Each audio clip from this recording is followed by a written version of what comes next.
And hello guys, and welcome back to my YouTube channel mga kapatid. Welcome back sa One Talk PH. At ito na nga po ang pinaka-latest sa balita na aking nasagap ngayong araw mga kababayan. Representative Ace Barbers, iminumungkahi na po mga kapatid na dapat di umanong manghuli na rin tayo ng mga illegal na pumapasok dyan sa loob ng ating exclusive economic zone. Napakagandang suggestion po nito mga kapatid, ano?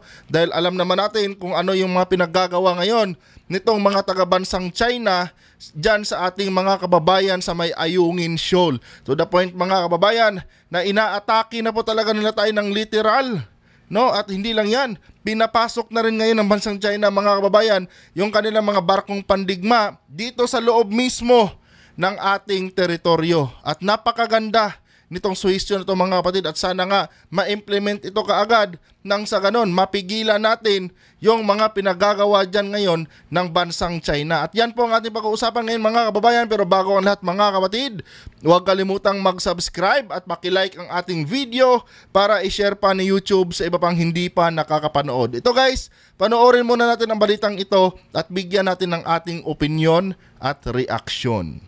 Nirekomenda naman ng isang kongresista na arestuhin na ang mga Chinese national na papasok sa teritoryo ng Pilipinas sa West Philippine Sea.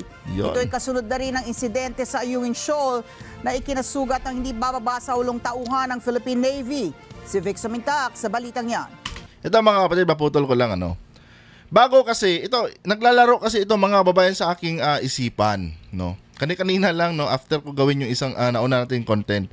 Kasi nga mga kapatid, bago kasi in-implement ng bansang China yung kanilang batas dito sa loob ng ating teritoryo, nag-anunsyo muna ang bansang China niyan mga kababayan na sa ganitong date, sa June 15 ba or 16, no, magsisimula na kaming mag-implement ng aming batas dyan sa loob ng inyong teritoryo.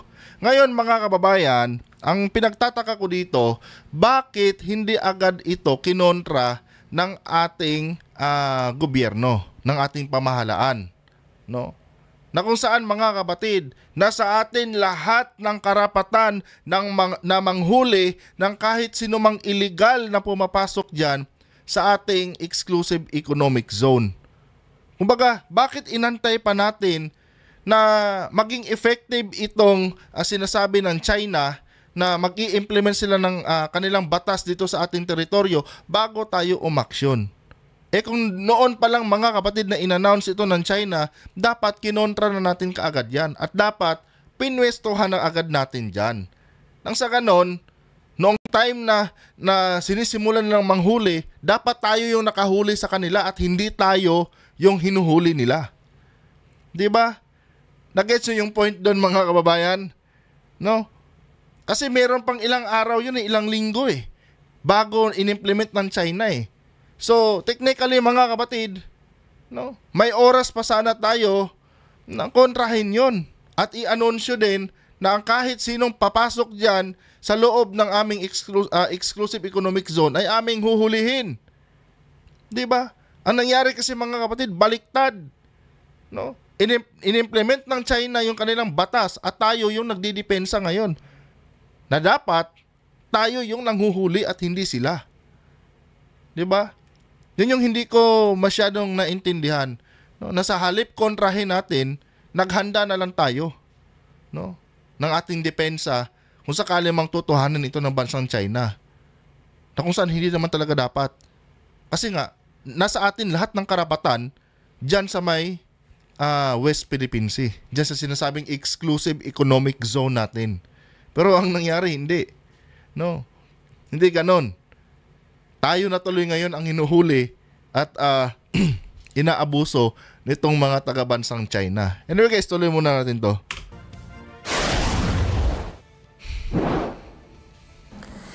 Hindi lang basta pambubuli ang ginagawa ngayon ng Chinese Coast Guard sa West Philippine Sea, kundi lantarang pananakot na. Itong inihayag ni Surigao del Norte Congressman Robert Ace Barbers. Ang tutusin nga hindi lang basta pananakot yan, pang-aatake na talaga yan mga kapatid. Hindi mo na rin matatawag na pangbubuli yan. Kasi meron na sa, kumbaga nililiteral na nila tayo, ginagamitan na talaga nila tayo ng dahas, nakikipagmantuman na sila mga kababayan. Unlike before na water cannon lang, may distance, diba? Ngayon, sila na mismo talaga ang lumalapit sa atin at talagang ginagamitan na tayo ng dahas. May mga palakol na nga silang dalay. 'Di ba? Kaya hindi mo na matatawag na pambubuli o pananakot yan. Pang-aatake na talaga yan, mga kapatid. Tuloy. Chairman ng House Committee on Dangerous Drugs, kaugnay ng insidente sa Ayungin Shoal na ikinasugat ng 8 tauhan ng Philippine Navy. Dahil dito, iminungkahi ni Barbers na aristuhin na ang mga Chinese na pumapasok sa teritoryo ng bansa sa West Philippine Sea. Ayon kay Barbers, lumalabis na ang China sa nangyaring pagbangga ng Chinese Coast Guard sa barko ng Pilipinas na nagsasagawa ng resupply humanitarian mission sa mga sundalo na nakatalaga sa BRP Sierra Madre. Alam niyo kung totoo sa mga kapatid, doon pa lang sa announcement ng China na mag-i-implement sila ng kanilang batas dito sa loob ng ating teritoryo, dapat na-realize natin na pagmamalabis na talaga yun or sobra-sobra na talaga yun yung kanilang mga ginagawa. No? Inantay pa talaga natin na may masaktan, may maputulan ng daliri. Gaya ng sabi ko, dapat, nung in-announce pa lang ito ng China, umaksyon na agad tayo. No? Nagpwesto na agad tayo ng ating mga patrol dyan na manghuhuli sa kanila. 'Di ba? Kasi ang layo pa eh. June 15, in-announce yata nila yan, mga first week pa ng June, mga kababayan. No? So doon pa lang alam na natin na may threat na ginagawa itong China. 'Di ba? Or isang malaking banta itong ginagawa ng bansang China. Itong gustong gawin ng bansang China dito sa loob ng ating teritoryo. So dapat doon pa lang, mga kababayan, inaksyon na agad natin.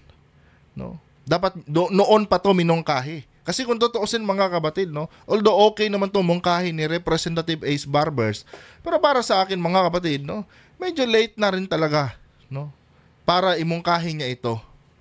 Dapat noon pa lang, noong una pa lang, no, na nag-a-announce pa lang ang China, dapat may ganitong mga mungkahi na sana. Hindi naman sa sinisisi natin siya, no.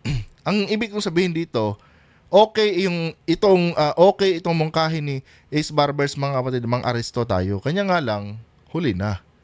Kung saan nakapwesto na talaga ng tuluyan itong mga taga-China dyan sa ating teritoryo. Dapat noon pa, nung nag-a-anunsyo pa lang ang China, no. Nung bago yung deadline na sinasabi nila. Nang sa ganun sana, mga kababayan, naiwasan sana natin na mayroong masaktan sa ating mga tropa dyan. No? Naiwasan sana natin yung pag-atake nila. Pero ganun pa man, buti na lang din, no, na may ganitong suggestion itong si Representative Ace Barbers, and dapat, no, bigyang pansin ito ng ating gobyerno ngayon at sana i-implement agad ito, no, as soon as possible. Nang sa ganun, mga kababayan, hindi na masundan yung nangyari noong nakaraang Lunes dyan sa may Ayungin Shoal. No, yun lang sana ang hiling natin, tuloy. Sinabi ni Barbers na bagamat hindi pinapansin ng China ang mga diplomatic protest ng Pilipinas, kailangan pa rin itong gawin ng Department of Foreign Affairs o DFA para makuha ang suporta ng international community. The DFA is contemplating on filing another diplomatic protest, no? And yung ating mga kapit bansa na parehas ang ating paninindigan tungkol dito sa West Philippine Sea, alam ko naman na tutulungan tayo, no? Hindi dun sa punto na magkakagulo, kundi yung doon sa i-insist ng ating diplomatic protest, at ito ay dapat respetuhin ng China. Alam niyo, mga kapatid, kung bakit dinidisregard lang ng China yung mga protesta natin na hinahain laban sa kanila? Kasi nga, mga kababayan, according sa China, tayo lang at mga kaalyado nating bansa ang naniniwala na yung West Philippine Sea na yan, yung exclusive economic zone natin, ay sa atin yan. No? Yan ang sabi ng China. Na tanging kayo, Pilipinas lang at ang inyong mga kaalyadong bansa ang naniniwala na sa inyo yan, yung West Philippine Sea na yan. Pero kami, hindi namin ina-acknowledge yan dahil sa amin yan. No? Yan yung rason, mga kapatid, kung bakit hindi pinapansin nitong China yung mga diplomatic protest natin sa kanila. Kasi nakadiin na sa isipan nila, mga kababayan, na bakit namin papansinin yan, sa amin naman yan. No? Pagmamay-ari naman yan or teritoryo naman yan ng China, hindi naman sa Pilipinas yan. Sila lang naman ang naniniwala dyan. No, kaya yung diplomatic protest nyo, sa inyo na yan, kainin nyo yan. Oh. Di ba? Yan yung rason yan, mga kababayan. Kung bakit hindi nila tayo pinapansin. Anyway, tuloy natin to. Hayag naman ni Bukidnon Congressman Jonathan Flores, ang chairman ng House Committee on Government Reorganization, na sobra na ang ginagawa ng China sa West Philippine Sea. Hindi lang sobra. Sobra-sobra na talaga. Ayon kay Flores, kailangang manindigan ng Pilipinas dahil ang ginawa ng China ay panghihimasok na sa teritoryo ng bansa. Tiniyak ng mambabatas na isusulong niya ang pagdaragdag sa pondo ng Philippine Coast Guard sa pagtalakay sa 2025 national budget upang mapalakas ang posisyon ng Pilipinas sa pagbabantay sa teritoryo ng bansa. Alam nyo, hindi naman sa pondo yan eh. Kasi kung pondo ang pag-uusapan, may sapat na pondo naman yata. Di ba? Ang kailangan dyan, mga kapatid, strategy. Gaya ng sabi ko, bakit kaya hindi natin ipwesto dyan yung ating mga barkong pandigma sa sinasabing borderline nitong bansang China? Di ba? Nang sa ganon, magkaroon ng intimidation nitong bansang China. No? Ang problema, mga kababayan, walang nakikita ang bansang China eh. Oh. Sa tingin nyo ba kung merong mga warship tayong nakadisplay din dyan sa sinasabi nilang borderline, mangyayari yung nangyari nung nakaraang Lunes? I don't think so, mga kapatid. Pero nakikita ng China na open din yung area natin. No? Kaya dapat yung mga barkong pandigma natin, i-display natin dyan. No? Kasi yan yung magdadala, no? Or yan yung signal, sorry. Dumigay na naman ako. Yan yung tawag nito. Yan yung magdadala ng intimidation sa bansang China na, oh, ano to? Bakit dinidisplayhan nyo na kami ng mga warship nyo? Oh. Hindi sila basa-basa papasok. Kasi alam nila, kaya nandyan yan, dahil didepensa yan. Ngayon, kung sino mang lalagpas dyan, malamang sa malamang may kakalagyan, mga kapatid. No? Pero wala eh. Kaya nangyari yung pangyayari nung nakarang Lunes, mga kapatid. Nangyari yung pang-aatake nila nung nakaraang Lunes dahil wala tayong pinapakita sa bansang China. Oo, nandyan tayo. No? Naninindigan na tayo ngayon na sa atin yan dyan. Pero kulang eh. Salita pala yung naririnig nila sa atin. Wala pa silang nakikita diyang mga dinidisplay natin na magpapatunay na tumatapang na talaga tayo. I-display natin yung ating mga barko dyan. No? Yan lang yung tanging paraan na nakikita ko. Wala sa pondo yan kasi may sapat na pondo yan eh. No? Yung ating sandatahang lakas, merong sapat yan na pondo. Ang kulang lang natin, mekanismo. No? I-display natin lahat ng barko natin dyan. No? Yung mga BrahMos missile natin, dalhin natin dyan. Oh. Ewan ko lang kung itong China hindi aatras yan. At kung sakali man na nandyan na yung mga barkong pandigma natin, no? At ipagpipilitan pa rin ng China pumasok, abay, ibig sabihin ng mga kapatid, gusto na talaga ng China ng gulo. Gusto talaga nila na makipaggera. No? Pero I don't think so. Aabot tayo sa ganyan. Ang gagawin lang ng China niyan, parang magdadrama-drama yan. No? At mag-iisip na naman yan ng panibagong pagbabanta sa atin. Kasi, so, ilang ko na ba? Kailan pa ba to? I think last year pa lang, mga kapatid, no? Nung nagsimula maging agresibo na talaga itong bansang China. Kaya patuloy sila sa ganyang gawain nila dyan, mga kababayan, dahil wala kasi tayong pinapakita sa kanila. No? At yan din ang isa sa hindi ko maintindihan. Bakit hindi nila ginagawa yan? No? Iparada lahat ng ating mga barkong pandigma dyan. Nang sa ganon, mag-isip ang China. Ano to? Gusto na ba nilang makipagbanggaan sa amin? No? Kasi dalawa lang ang pwedeng mangyari dyan. Aatras sila o aatakihin nila tayo gamit din ang kanilang mga barkong pandigma. No? At pag ginawa nila yon, panigurado. No? Nakikipagkuhan na sila. Kumbaga parang sinasabi nila, sige, mag-gera na lang tayo. Parang gano'n na yun. No? At least doon, play safe tayo.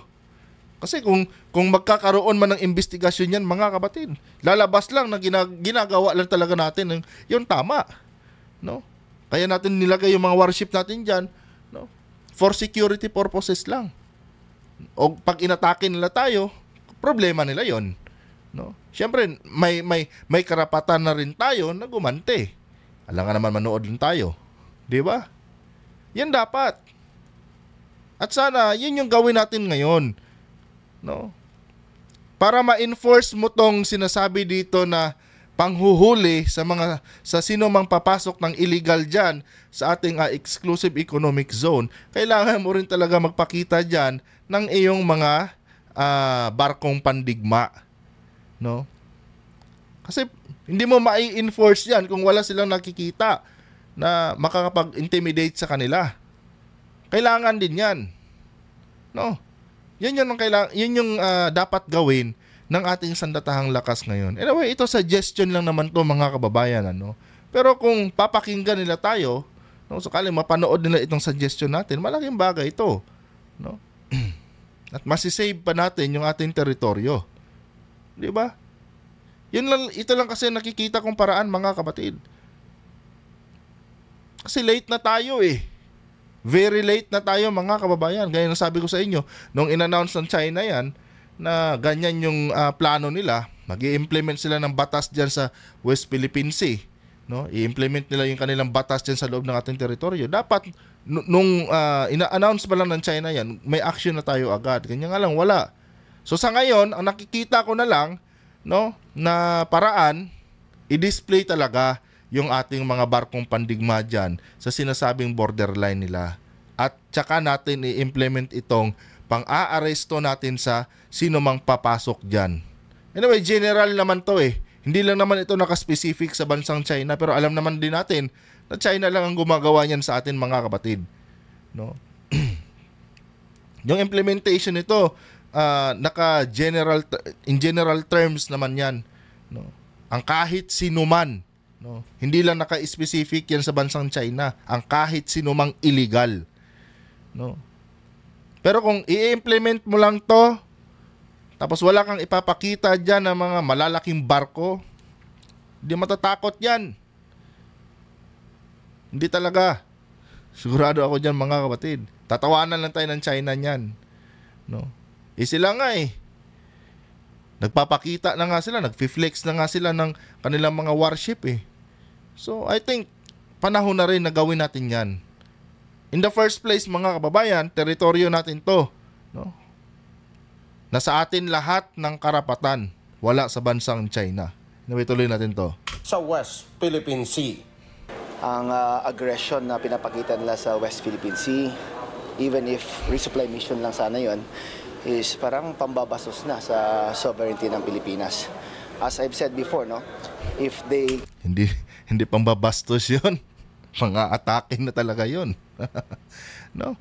Yung pambabastos, doon lang yun sa level na nang water cannon sila. Pero ngayon, hindi lang basta pambabastos yan, hindi lang basta panghaharas yan, pang-aatake na po yan, representative. No? Para lang po sa inyong kaalaman, sa inyong kaalaman, your honor. continue spitting at us, we can no longer pretend that it's just raining outside. No? Yan. So, like, take a tougher stand on China. Vic Sumintak para sa mata ng Agila, matatag, matapang, matapat. So yun guys, no? Anyway, itong sinasabi natin, suggestion lang naman to. Pero gaya na sabi ko sa inyo, mga kapatid, yun lang ang tanging paraan na pwede natin gawin. No? Hindi naman sa nagmamagaling tayo.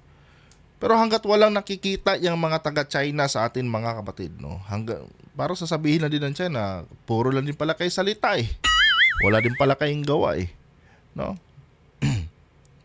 Sana mapakinggan ito ng ating isa sa ating member ng Armed Forces, no? I-display natin. Habulin natin yung borderline na sinasabi nila. Diyan din tayo pumuesto. Kasi sa teritoryo natin yan eh. At pag ginawa natin yan, hindi naman ibig sabihin nun, nag-aamok tayo ng gera, nagdidepensa lang tayo. Ngayon, kung questionin tayo ng kahit anong korte dyan, ang international court, o pwede natin i-justify yan na for defense purposes lang naman. No? For defense or for security purposes lang naman yan. Kaya namin nilagay dyan. Kanya nga lang, kung aatakihin tayo ng China, problema na ng China yon. No, hindi na natin problema yon. Pero pag sakali mang inatake tayo, may karapatan na tayong gumanti, inatake tayo eh. Diba? Anyway guys, hanggang dito lang itong video na ito. Kung nagustuhan niyo pa ating content, huwag kalimutang mag-subscribe at pakilike ang ating video. And pasensya na kayo, hindi ako nakapag-live mga kapatid dahil meron akong importanteng pupuntahan. Kaya ito na lang, no, ang ginawa kong content ngayon sa inyo. Hanggang dito na lang. Adios.